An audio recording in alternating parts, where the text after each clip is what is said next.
what are some of the cheapest homes that we have ever sold and some of the lessons or takeaways that you can learn from them, especially if you're a first-time buyer. That's what we're going to be talking about today. But first, if you're new here, welcome. My name's Mariah. And I'm Spenc. And we are a top producing husband and wife real estate team here in Oregon.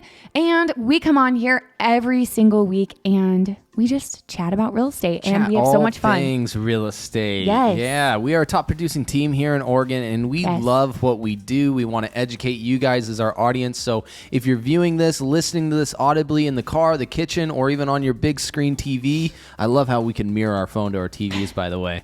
But welcome to this channel. We are very, very excited to be talking with you guys today about a really cool subject that a lot of people overlook. And I think this to be a buying opportunity if you're out there looking for the right investment, a new investment, or just sometimes how deals are put together.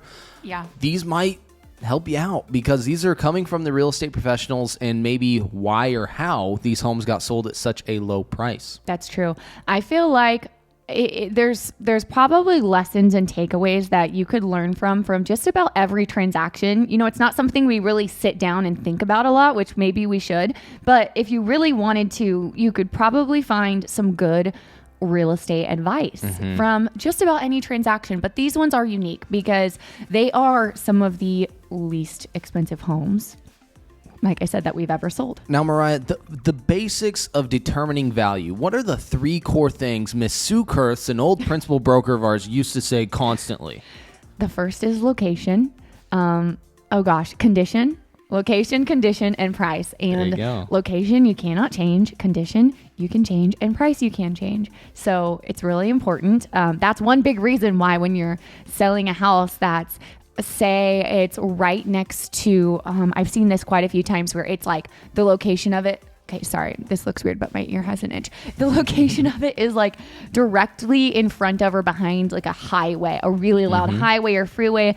And the rest of the homes in the neighborhood are not in that position, but they're very identical to this house. That's why you might have to just lower the price because unfortunately it does affect, like the location affects so much. So sellers, if you're hearing this, think of one of those three things. Maybe your home's been sitting for sale by owner for some time. Think of one of the three based off the feedback you've been getting from current showings, maybe other agents have walked through your home, or even personal family friends of yours. Is it location, condition, or price? From there, your home's not selling because one of the three things are incorrect. Yeah, that's absolutely true. Okay, little bit of seller advice, but now we're going to get into a lot of advice that I think will be very valuable if you are wanting to buy a home, especially for the first time though, because I am so passionate about, I just love home ownership. And I think one of the biggest reasons is because as a real estate agent, I work with many relocation buyers now, but when I was a brand new realtor, I worked with a lot of sellers, home sellers. That was really what I specialized in the start for sell by owners, lots of cold calling and lots of listing appointments and all that good stuff. And one of the things that I being able to go into so many different sellers' homes and meet with them, one of the things that I was able to see, even being so young, was I got to hear the stories of when they bought their home and then, how much they're selling for. I remember one seller in particular, he bought his home for $7,000. Oh my gosh. And it was selling for probably like $300,000. It's just insane. Those days are gone. Yeah. I'm like, how are you still alive? You bought a house for $7,000. Like that's crazy. It must have been a long time ago, but it's just wild to me. And that's, I think one of the reasons why I'm so passionate is because I've had the chance to see how real estate has affected positively so many people's lives. So that brings us to the first home that I want to share about. These were first-time buyers.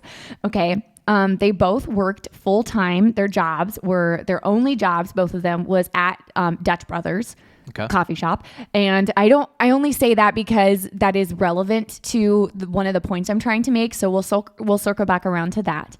But they both worked at Dutch Brothers, first-time buyers. They were young and they bought a home in a town. They chose to live on the outskirts, about 45 minutes away from Salem, it's not a big city by any means, but the town, I guess, the bigger town. They chose to be further out because they couldn't afford much. Their budget was really low and they had to do what they had to do to get their foot in the door in real estate. So they made a sacrifice. And The biggest thing though, their home they bought was for $180,000. 180? $180,000. Wow. It was a 3-bed, 2-bath. It was pretty small, but it was cute and it was move-in ready. It wasn't in a dumpy side of town, and they didn't have to do any work to it. It was like a solid. Do you remember like the year build, ranch style, single story? Single story. I want to say it was 2008 or 6. Wow. Yeah. For under $200,000. Yes. So crazy, because now obviously we talk about all the time like home appreciation, how crazy it is. Now that home would, I mean, I don't want to just throw a price out there, but I would say like $300,000. $3. Yes. It's been so hard. I don't even think I've put together a deal under $200,000 in, I want to say, years. And that sounds crazy. I think my last $200,000 transaction was an FHA loan 3 years ago off of Mission Street. If you're local, you know where that's at. And wait, what was the price? Sorry. $230,000. How long ago? Just over 3 years ago, I'd say. Wow. 2.5 years ago. Oh my gosh. It's unbelievable though when you realize the equity and home appreciation over time, and then we talk about it all the time. I'm sure you hear it on the news, the TV, the radio. Inflation.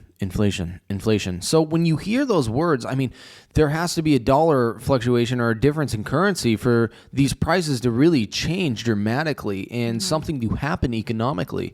And a lot of us, so we are riding this coattail. All my sellers, they're just like, I'm going to sell and move out, move away from here, usually in a market that is a lot cheaper, or they have just found that property they've been looking for. It just hit market and there's going to be nothing else like it. Those are really the two scenarios that a lot of my sellers are only willing to part their home from their home for. Yeah. And it's a big deal though when you're talking about why you should sell your home versus why you shouldn't.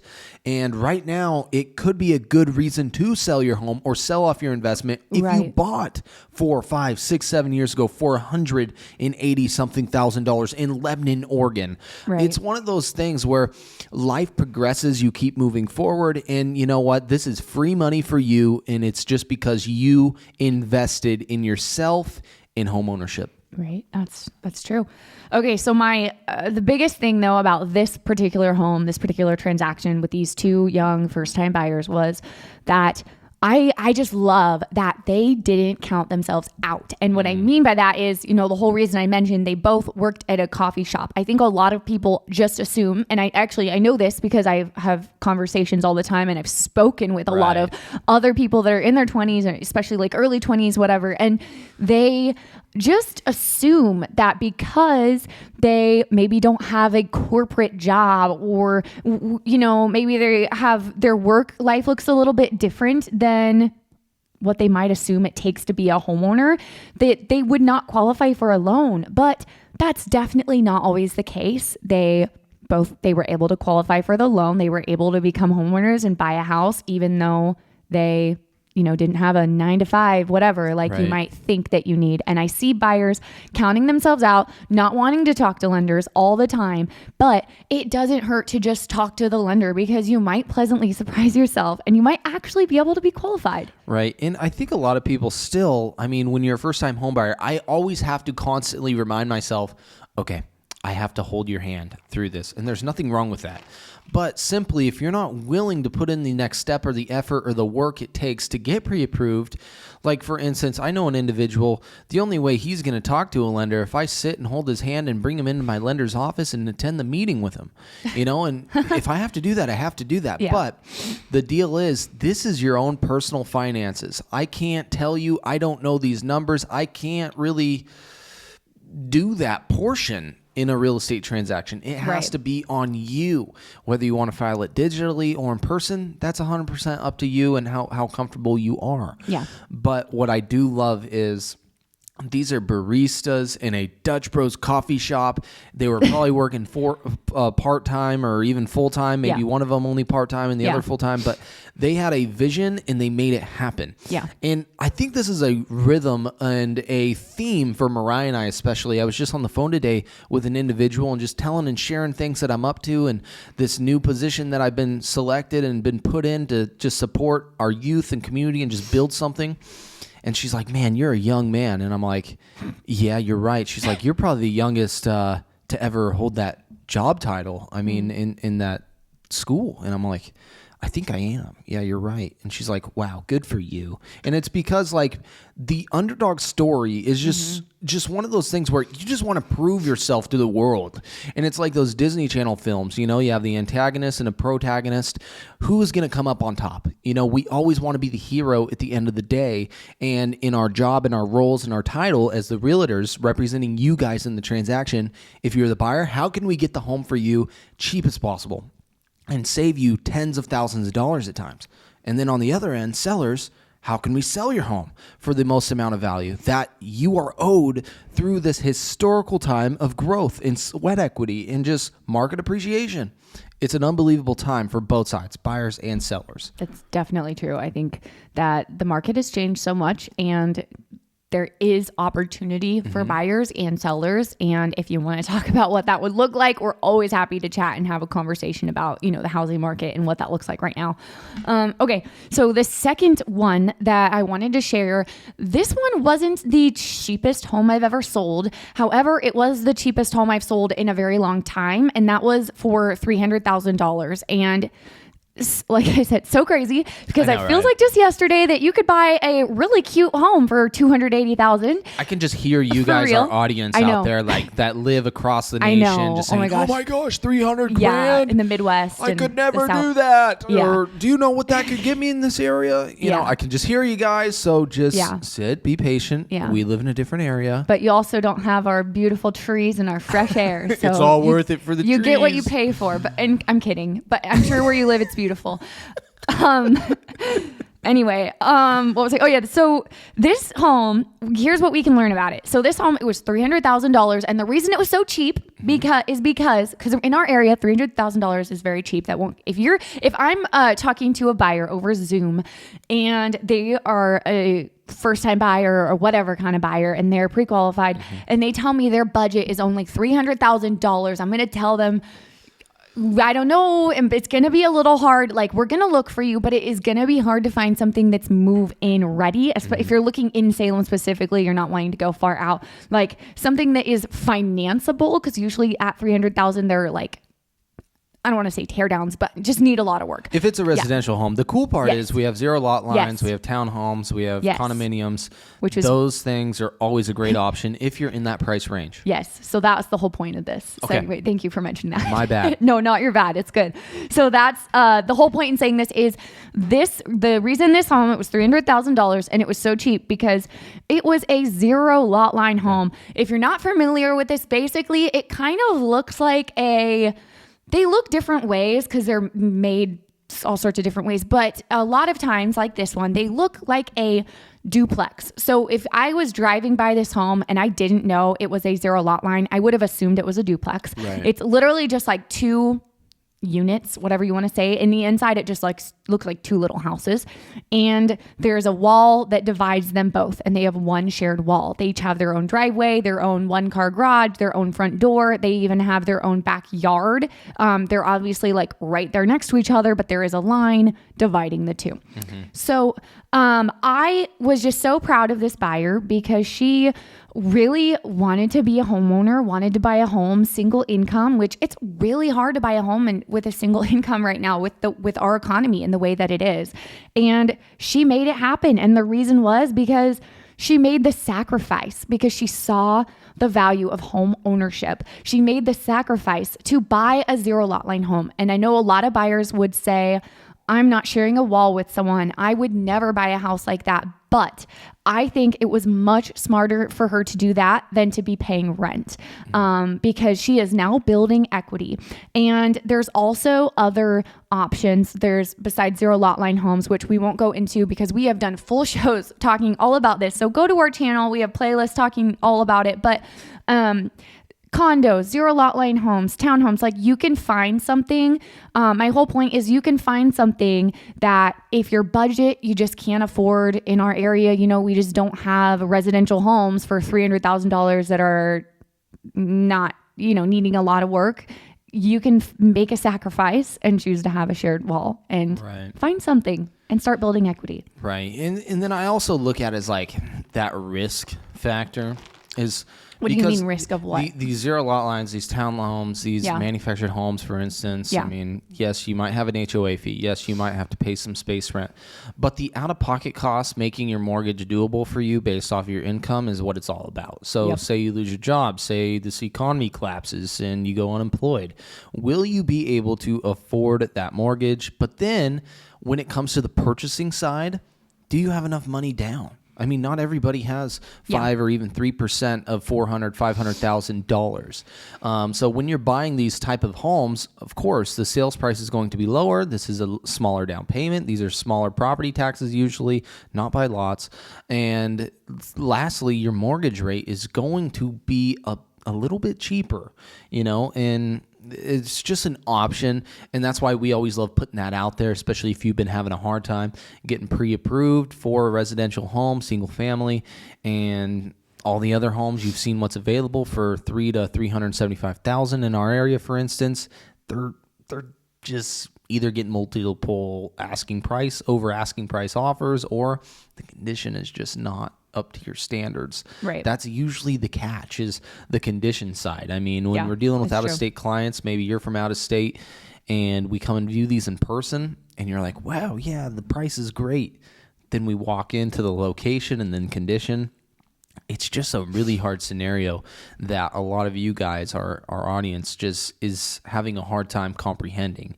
And so if we can buy something newer at a lower sales price, I mean, sometimes it's a better investment, especially if it's for more of a short-term gain than long-term. I agree. I feel like when you work with first-time buyers and there's a disconnect, or like they're not able to get qualified for enough to purchase whatever the average sale price is or the lowest sale price is of a residential home, they either go, one of two ways. They either quit and say, we'll revisit this in a couple years or however long and see that, try to get qualified again and continue renting, or they go that route and they're like, well, what are our other options? I'm going to make it happen. And they maybe lower their standards and they look into, not that condos are low standards, because some people choose to live in condos, and I chose to live in a townhouse and I loved it for quite a while. So not that that's like lower standards by any means, but just the point of like choosing something that maybe isn't as comfortable, right? Because it's what you could afford. But they usually either go one of two ways, where they quit or they lower their standards and are more flexible. And I always love when buyers are choosing that route of like, well, I can't afford this, but let's see what else there is. I'm always so proud of them, because I'm like, that's how I think. Like, I think like you too, that's exactly what I would do. Absolutely. You are building that equity. Okay. So third, and then I will stop talking so much and let you share your, I'm excited to hear what yours are, because I don't remember. Okay. So this last one that I'm going to talk about it was $8,000, you guys. I've sold an $8,000 home before. Actually, I think I've sold like a $5,000 home. I'm not even kidding. And when I say home, what's your most minimal? I think I can beat it. I think it was $5,000. Mine was $3,000. Are you kidding me? Yeah. Okay. This was a manufactured home on its own land that needed to be removed and replaced elsewhere. It was like in the 70s. Did it get moved? Just wanted to get rid of it. Yeah. And so someone had to pay to have it moved, obviously. Okay. So my two down, don't get me wrong. I sold a $5,000 house and an $8,000 house. And these were... Same commission if you do a flat rate. Same commission if you do oh gosh, it's still not much. These are mobile homes, not on their own land. That does not come with their own land. Okay, let me just backtrack.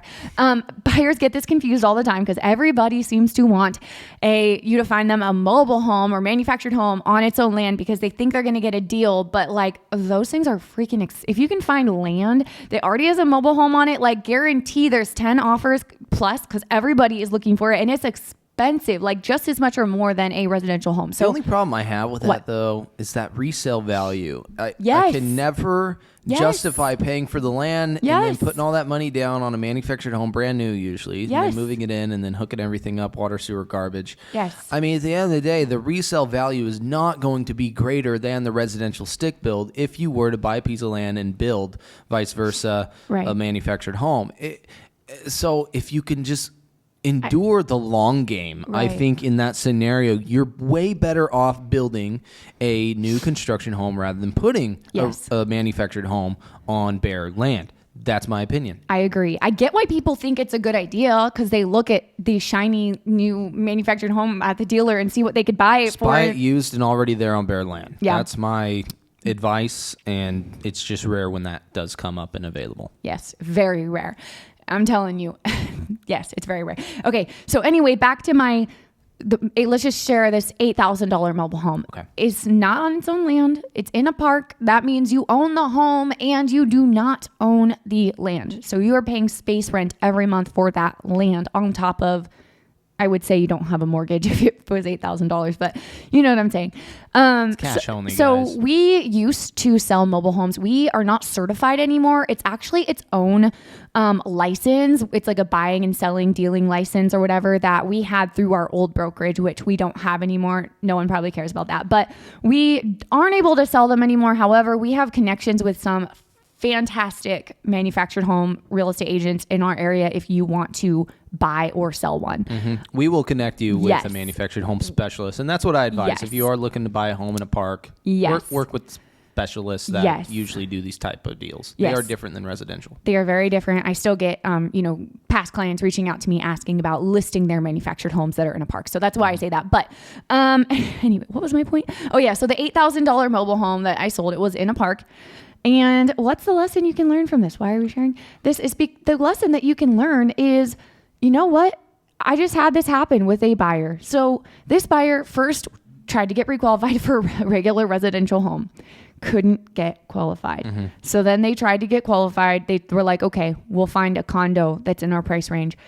They were still just a little not pre-qualified for quite enough to where they could get a condo. Yeah. Yes, they just quite couldn't find a condo in their price range, just a little over their budget. And so then they're like, you know what? We didn't want to pay space rent, but maybe we're open to looking at a manufactured home in a park. And okay, there's one side of this where the space rent, it's a bad investment because the space rent goes up, and it does. I'm telling you, from the time when I got into the business until now, it blows my mind how high the space rent is compared to then. I don't know how people are doing it. But if you really break it down, because I thought that too, but then I was talking to my client and I'm like, okay, if you really break it down and think about it, guess what else has gone up? The space rent's gone up, and it seems so wild that people are paying like $800, $900, $1,000 plus a month for space rent on top of their mortgage for the mobile home. But rent is way higher than it used to be. Mortgage payments are insanely higher than it used to be. So what's the alternative? It kind of makes sense when you look at it from all angles and analyze it. It might in some circumstances. Now, you're not going to get a mobile home for $8,000 probably unless it is cash only and it's a huge tear down single wide. Yeah, probably not what you're looking for. But there are some really nice, I mean, if your budget's like $80,000, you could find a really nice manufactured home in a park, family friendly, way bigger than you could find an 1,800 square foot probably, 4 bedrooms. And so, yeah, that's what you can learn from that. Is that maybe if you explore all options, you really want to buy a house, maybe that is a good option because you can turn around and sell it. When you're renting, you're not going to sell anything ever. And that's the biggest point is you can turn around and sell it, whether it's manufactured condo, zero lot line, or residential home. Yes. Heck, even bare land. I mean, there's this old gentleman. He's buying up all the 2-acre lots out in a specific area. What? And he's just gathering. And why? It's like, I don't know where you come up with all this cash, but when he has, enough acreage, maybe there's a development project in mind. Maybe he's saving it for a family compound. Yeah, maybe he wants a big compound with like all his friends and family. The whole point is when you buy and hold real estate, it's going to make you money usually in the long run. Okay, so if you have a long-term goal with real estate, it's going to win you the day, if you will.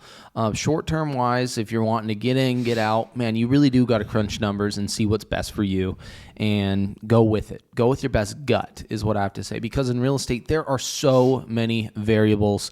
You viewing this show, we can't just tell you what to do. You have to be an educated soul and just say, this is good for me, this isn't going to be working for me, or I'm just not comfortable. I'm not comfortable making this type of transaction here.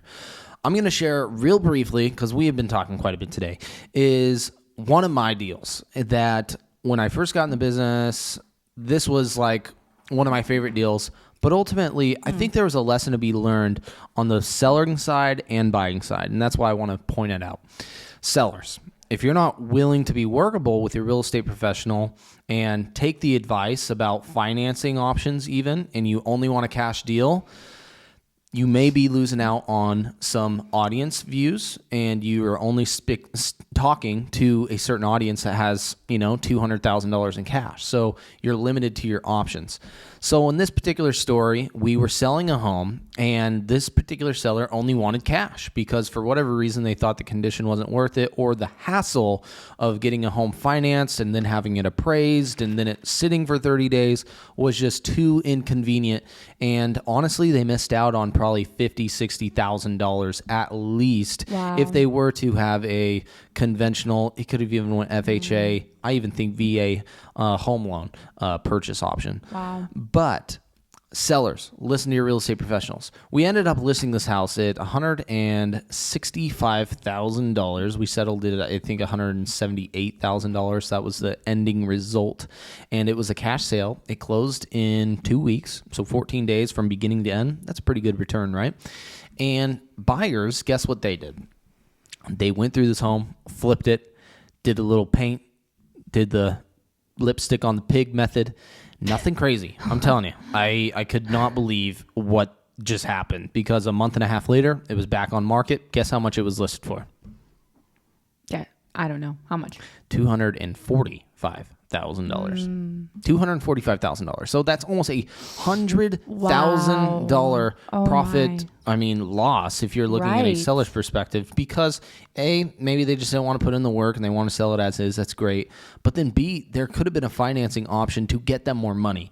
And, if the real estate professional is telling you one thing and you're wanting to stick with your method and you have a time frame you want and you don't want to wait, an extra 2 to 3 weeks, I guess you get what you deserve, right? But at the end of the day, you do what's best for you. She did what's best for her. And the home got sold. Cash was in her pockets, got to her bank account, put some coin there. And at the end of the day, she was happy. But must have needed that week. I know, right? I need this in a week. So that is how deals can be made, though, is when you are working with a real estate professional, buyers, I'm talking to you right now, have your realtor look up like cash only deals. And if based off the looks and sight of it, maybe if there's not multiple offers on it, because we're not seeing a ton right now in this type of real estate market, and you think it's financeable, go book a showing, try and work a deal. And then at the end of the day, if it's been sitting on market for so long, work a carry deal. There's nothing wrong with not limiting your options to purchase. Yeah. Because at the end of the day, we're here to make a deal. We're representing you on the buyer side. Let's structure something that makes sense and get creative. I don't like reading in the lines and staying in a box, okay? Now, of course, we have to follow rules. But our job, remember, as your real estate professional, representing you on the selling side is to make you more money. Representing you on the buyer side, get you under contract at the least amount of money spent. So the option's yours, but that is my advice for this week. That was a good story. All right.